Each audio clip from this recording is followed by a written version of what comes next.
Hello, everybody. Good morning. It's Thursday morning. How are you all doing? So, what's the subject for today? Well, I want to talk about immigration jurisdiction. Why? Because a lot of times I'll get people in Idaho or New York and they'll go, "You're in California. How can you help me?" You know? Or they'll say, "Is the case in California ruled the same as in Texas?" So, that's what I want to talk about, okay? Immigration jurisdiction. And then after that, I will go back. I will see what questions you guys have, and I will answer them. And then, of course, I have consults I have to give later this morning. So once that time rolls around, I'll have to say adios and, go on my way. All right. So let's get to it. So first of all, just basically, what's jurisdiction? Okay. So jurisdiction is bottom line. I mean, there's different kinds of jurisdiction, especially like if you're in law school and you're a first year law student, you're going, "Oh my God, what is this stuff? Subject matter jurisdiction, personal jurisdiction, But more or less, it is where you are supposed to bring a case. Okay. And so, there's different ways of looking at it, but basically where you live is more or less, there's a very generalized rule, but more or less where you need to bring it. So the question is, when you're looking for an immigration attorney to help you, and let's say you live in Montana or Alaska or somewhere that there's not a lot of immigration attorneys, and the ones that are don't practice it full-time type thing. The question is, can somebody who's from a different state, licensed in a different state, represent you? Okay, and for most laws, the answer is no. Okay, but the law is that if you're practicing a federal law, a federal subject, then you are able to practice anywhere in the United States. You just need to be formally licensed in at least one place. So, like, for example, I'm licensed in California and I'm licensed in Texas. Okay. But, which means obviously I can, without doubt, I can practice all state issues in California and all state issues in Texas. But if I practice federal law, I can practice anywhere. I can take clients from Rhode Island, Florida, Mississippi, wherever. And you're saying, why is that the case? Okay, well, when you think about it, federal law is the same everywhere, okay? Now, there are different kinds of federal law. I mean, the ones I can think of right off are, immigration, of course, tax, copyright, patent, maritime law, things like that. That doesn't matter where you are, it's the same body of law that controls it. As opposed, let's say you're doing criminal law, okay? I mean, if you're in California, there's the California Criminal Code. Likewise, every state has its own criminal code. Not to say that you can't, for criminal law, not to say that there's not federal crimes, which there are, okay? But for state crimes, each state has its own individual code. That doesn't exist with federal law, with like immigration. You can't go, for example, to Tennessee and get the Tennessee immigration code. It doesn't exist, okay? You still have federal immigration code no matter where. So that's why, if you're practicing federal law, which I am, you're able to go in any state. Now, the next question I have is, well, if that's the case, why why, does the Ninth Circuit rule for basically nicer and better and easier than the Fifth Circuit, for example? Well, those are two different things. You have the law itself, and then you have the rulings on the law. Okay?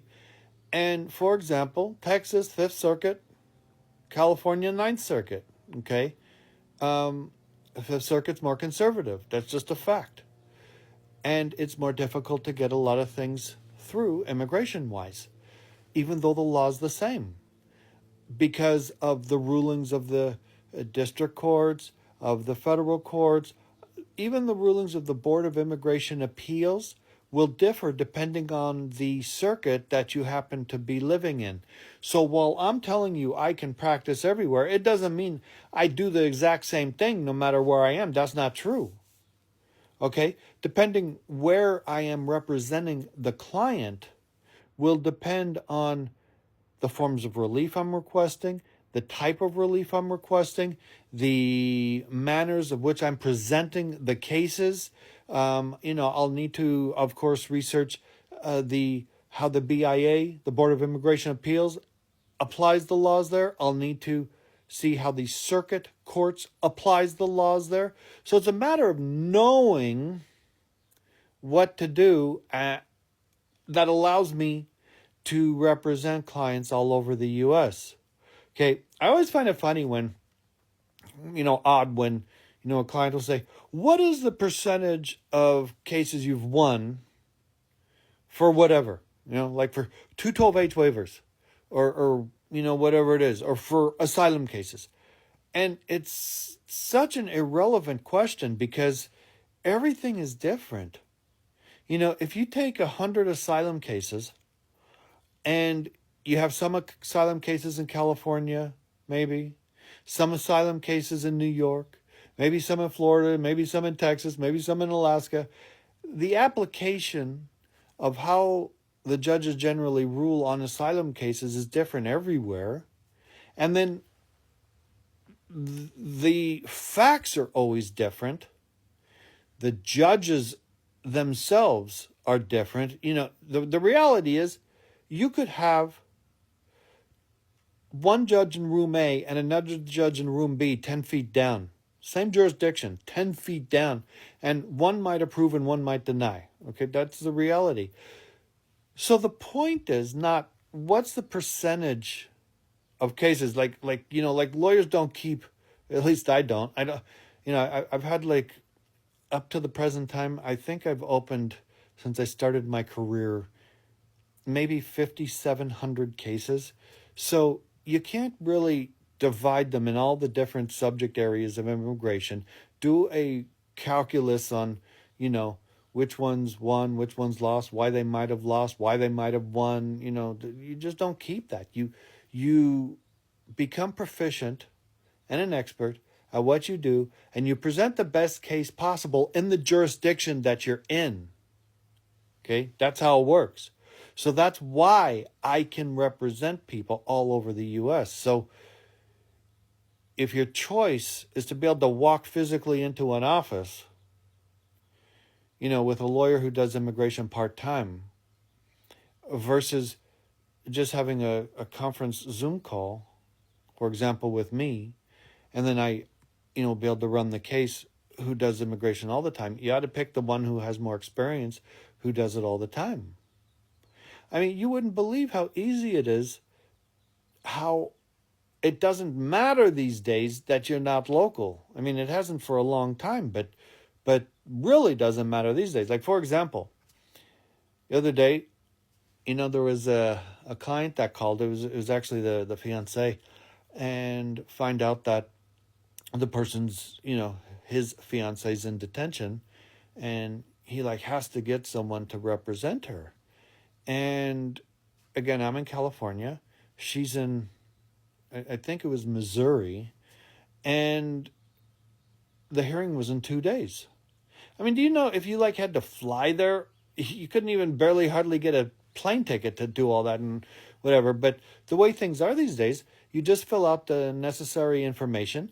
You send it to the immigration court. You show them you want to appear virtually. And then, within moments they approve, if everything's done right. And then you just call in and you wait. And when you call in to the court, what they do is they put you in the virtual waiting room until the time comes for you to actually appear. And then the judge presses a couple things and boom, the judge starts talking to you and you're the one that's on there. And it's just as good as if you're there. Okay? So that's all I'm trying to say is that jurisdictionally, immigration lawyers can practice all over the U.S. Okay? Alrighty. So let's go back and see what questions we have. It's approaching the end of the week, so we may or may not have any, but we'll see. All right. I noticed it says I have nearly 30 years experience in immigration law, but that's... I was licensed in 1992, and I did do... Actually, that's an accurate statement. I was licensed in 92. I did 3 years of civil litigation before I went to immigration law. So that means I started immigration law more or less around 1995 or 1996, which means that it is about 30 years.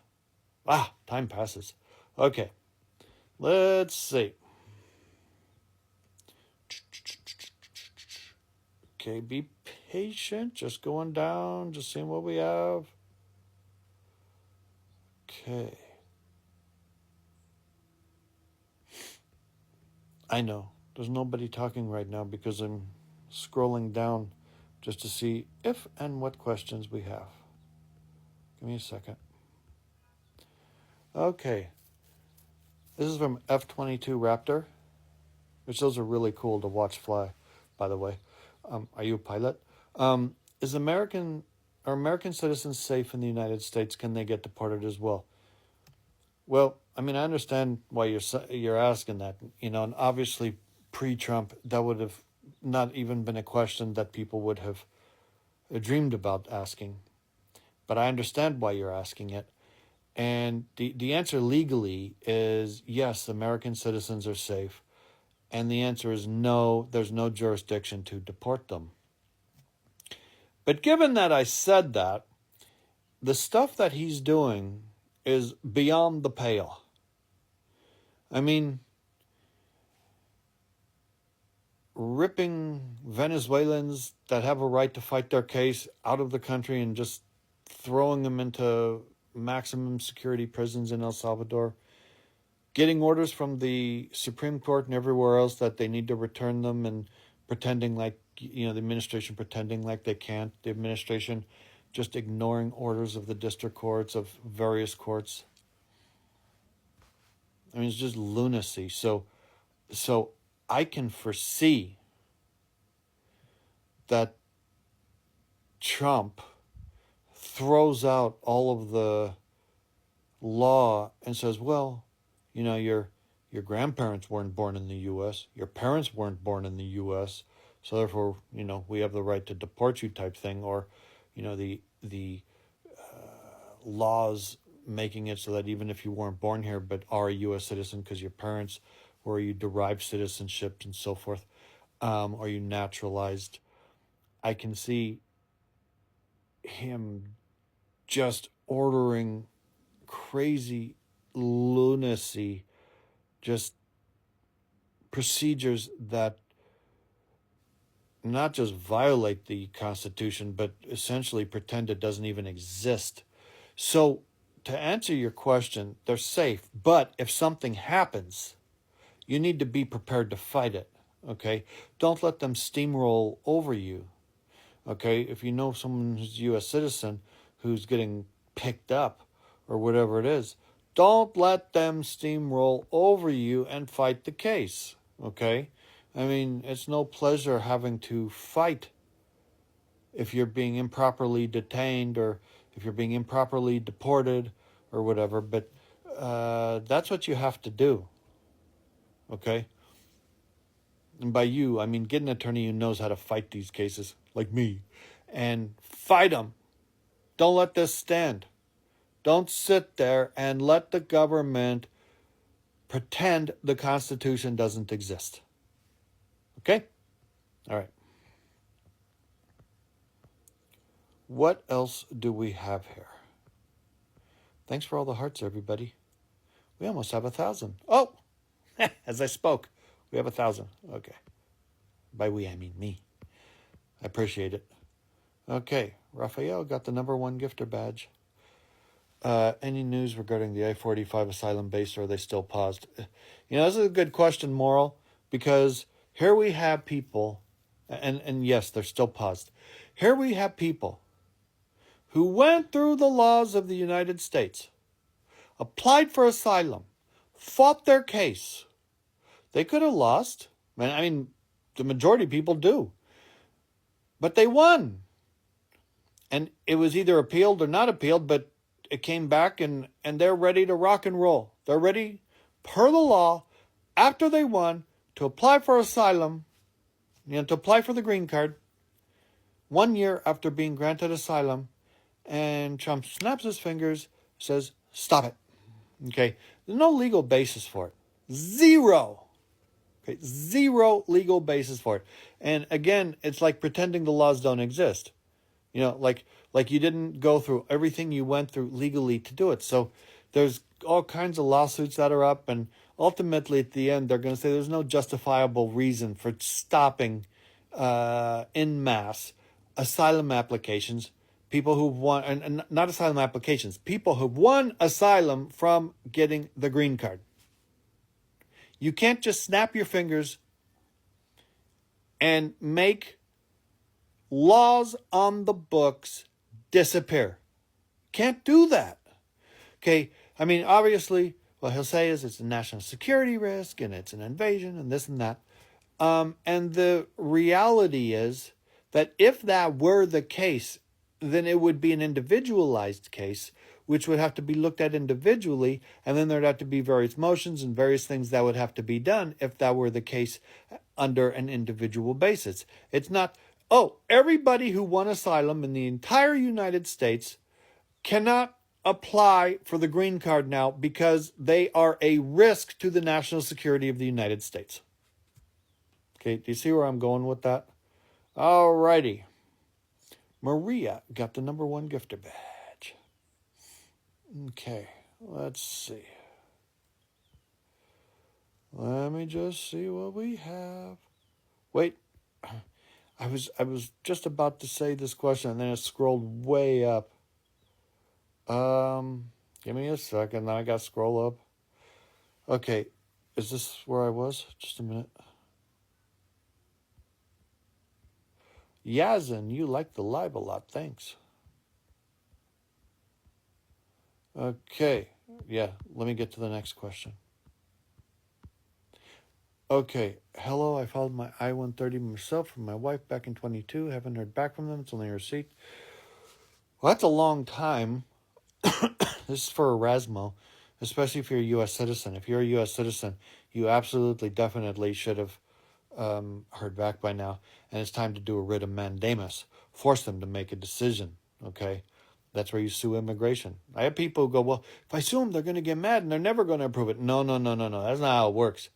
When you get an attorney who knows how to sue immigration and does a writ of mandamus, you have all the leverage in the world. And all of a sudden, everything falls in place and it comes through, okay? So don't just sit there and wait for them to get with you. Move on this. Get the writ filed. Okay, everyone. This is for Candy. Everyone deserves to live a happy life where they feel safe. Absolutely. And I agree with you, 100%. But it's getting more difficult these days, as I'm sure you know. And so, even though it's getting more difficult, just keep the fight up and keep it going. What do we have, 3.5 years to go? Okay. They're asking anyone who they want for their ID papers. I know. It's like we're in North Korea. It's a shame. It's shockingly a shame. And people who are here who have no legal background and so forth, they're afraid, obviously, and they have right to be. So anyone in that position should get and retain an immigration attorney. And I know that's going to be difficult, but there's got to be some way of stopping them from running over people. That otherwise, that's all they're going to do. All right.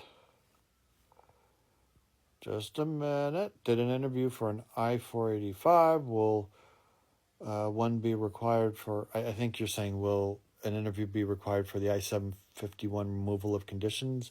It might be, but then it might not be. It depends. It depends how strong your case is, you know? I mean, if you don't live together and you're 32 years apart in age and you have nothing, thanks to Chosen for all the roses, yay! If you don't have a real good relationship, it's going to be hard to prove the removal, and they might very well order an interview. But if you have a decently strong case, then they won't. There's quite a few 751s where there's no interview, but I can't sit here and say for sure you will or for sure you won't. Okay. Anyways, you got the number 2 gifter badge, and you're a U.S. citizen. This is the I-130. Okay, there's a definite, absolute problem in your case then. And I don't know if your spouse is here in the U.S. or overseas. Thanks for the roses, Tillen. You have a little slash over your eye there. Are you from like Switzerland? I know from Norway and up in those types of countries, they have those types of marks all the time. Let me know. Yeah, so you have a problem. You've been waiting all these years for nothing. You need to move on this. Give my office a call. You're welcome. Okay. After approval of the I-765, how long does it take to get the actual card? Not long. Month, 2 months. That might seem to be a long to you, but it's not long. Okay, Roselli, just a minute. How much time do I have? I have 9 minutes and 17 seconds. Okay. Misdemeanor possession of CS. Is there any chance of naturalization? Okay, you're going to have to clue me in here. What is CS? I'm trying to think. And obviously it's a drug. I don't know what it is. It depends, okay? It depends what it is. It depends when it was. It depends on other factors. There is a possibility, but I would never jump into naturalization without an immigration attorney arguing this case for you, because all they'll see is misdemeanor possession, and boom, next thing you know, not only did you lose naturalization, you're put in removal proceedings. Okay? So give me a call. Oh, Tillen. Well, that's interesting. You're from Mexico. All right.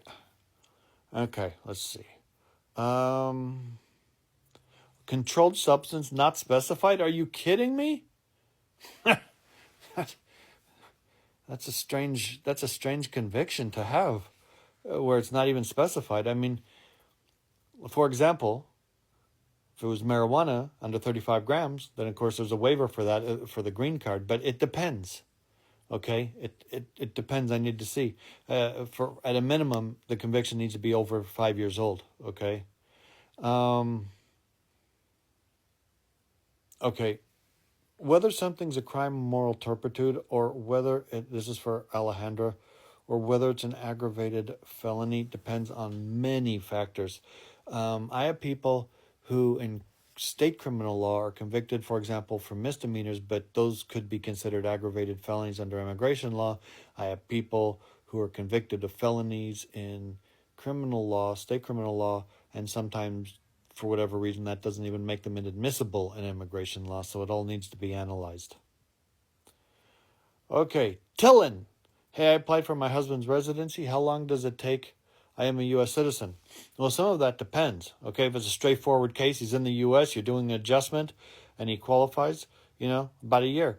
If he's outside the U.S. and you're doing consulate processing, but again, no issues, maybe a year and a half, give or take. If there's issues, if there's inadmissibility issues, waivers, permissions to re-enter that need to be done, that needs to be taken into account because that will expand it quite a lot. So let me know more facts. Okay, asylum denied, VAWA approved, kids U.S. citizens, any trouble with the new law? You're going to have to be a little more specific. I think what you're asking is, you're referring to the one where if you have an approved asylum and a year later you apply for adjustment, those people are not allowed at this point to adjust, until the courts order it. And hopefully the executive branch follows the court orders. There's nothing on the books that's stopping an approved VAWA from going forward, okay, as of now. Who knows? Tomorrow, there might be a different story. Misdemeanors that have been dismissed, do these need to be a concern? They do, if it wasn't dismissed because of the merits. If it was dismissed because you had deferred adjudication, you did a drug rehab, you followed the directions, you did rehabilitation type stuff, then it's still a conviction for immigration purposes. Okay, yes, he's in the U.S., no issues. Then it takes about a year, but Kellen, you might want to contact me to make sure there's no issues. I hope what you're saying is accurate, but just need to make sure. Well, there is an issue. You just said below, just a penalty for coming in illegally. If he's coming in illegally and he doesn't have legal entry, then there are issues, and he very well may not be able to adjust in the U.S., especially since he didn't come in legally, which means he has to do the consulate processing. If he has to do the consulate processing, he'll be subject to the 10-year bar if he leaves. So he needs to do the provisional waiver of inadmissibility. So there are absolutely issues in your case. Absolutely issues, okay? And right now, for them to adjudicate the provisional waiver of inadmissibility is taking nearly 3 years. It's crazy, okay? Katie Lynn got the number 2 gifter badge. We're approaching the end of our session today. Dismissed because it was pleading guilty. Well, an unpaid ticket. This is for, how come user 121792710497, you don't have a real name here? It's hard to say that. Generally, an unpaid ticket, like driving, that's not going to make you inadmissible at all, so that shouldn't be a problem. All right. Okay, let's see what we're doing here. Well, there we go. All right, well, it's been fun. We've approached the end. I got to go take care of some consultations. So everybody have a good day. I hope everybody learned a little bit today. And until the next live, I'm signing off.